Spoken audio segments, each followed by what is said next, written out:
എത്യോപ്യയിലെ ഗ്രാമ കാഴ്ചകളിലേക്ക് വീണ്ടും സ്വാഗതം. ഈ കാണുന്ന മൃഗത്തെ നമുക്ക് എല്ലാവർക്കും അറിയാം. ഇന്ന് നമുക്ക് ആഫ്രിക്കയിലെ ഡോങ്കികളുടെ വിശേഷങ്ങൾ കാണാം. നമ്മൾ പലപ്പോഴും ഇതിന്റെ പേര് ഉപയോഗിക്കാറ് മറ്റുള്ളവരെ ചീത്ത വിളിക്കാനോ അല്ലെങ്കിൽ അസഭ്യം പറയാനൊക്കെയാണ്. എന്നാൽ ഇതെടുക്കുന്ന ജോലികൾ കണ്ടാൽ നമ്മൾ ഒരിക്കലും ഇതിന്റെ പേര് ആ രീതിയിൽ ഉപയോഗിക്കുകയില്ല.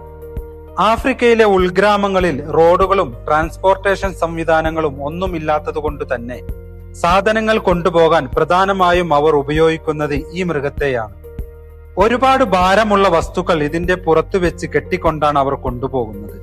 വലിയ വലിയ കല്ലുകൾ വരെ ഇതിന്റെ പുറത്തു വെച്ച് കൊണ്ടുപോകുന്നത് കാണാൻ കഴിഞ്ഞു. കിലോമീറ്ററുകളോളം സാധനങ്ങൾ ഒരു സ്ഥലത്ത് നിന്നും മറ്റൊരു സ്ഥലത്തേക്ക് ഇതുപോലെയാണ് അവർ കൊണ്ടുപോകുന്നത്. ആഫ്രിക്കൻ ഗ്രാമങ്ങളിലെ ഒട്ടുമിക്ക വീടുകളിലും ഇതിനെ വളർത്തുന്നത് നമുക്ക് കാണാൻ കഴിയും. മരം കൊണ്ടുണ്ടാക്കിയ ഒരു ട്രേ ഇതിന്റെ പുറത്ത് വെച്ച് കെട്ടി അതിൽ വെച്ചുകൊണ്ടാണ് ഇവർ സാധനങ്ങൾ കൊണ്ടുപോകുന്നത്. ആഫ്രിക്കൻ നാടുകളിൽ വെള്ളത്തിന്റെ ദൗർലഭ്യം ഉള്ളതുകൊണ്ട് തന്നെ ഇതുപോലുള്ള കുഴൽ കിണറുകളിൽ നിന്നും വെള്ളം ക്യാനുകളിൽ നിറച്ച് നിത്യാവശ്യത്തിനുള്ള വെള്ളം വീടുകളിൽ എത്തിക്കുന്നത് ഇങ്ങനെയാണ്.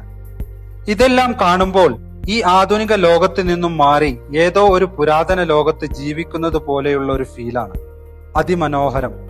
വീഡിയോ ഇഷ്ടമായാൽ ഫോളോ ചെയ്യാനും ലൈക്ക് ചെയ്യാനും ഷെയർ ചെയ്യാനും മറക്കരുത്. ആഫ്രിക്കയിലെ പുതിയ കാഴ്ചകളുമായി അടുത്ത വീഡിയോയിൽ കാണാം.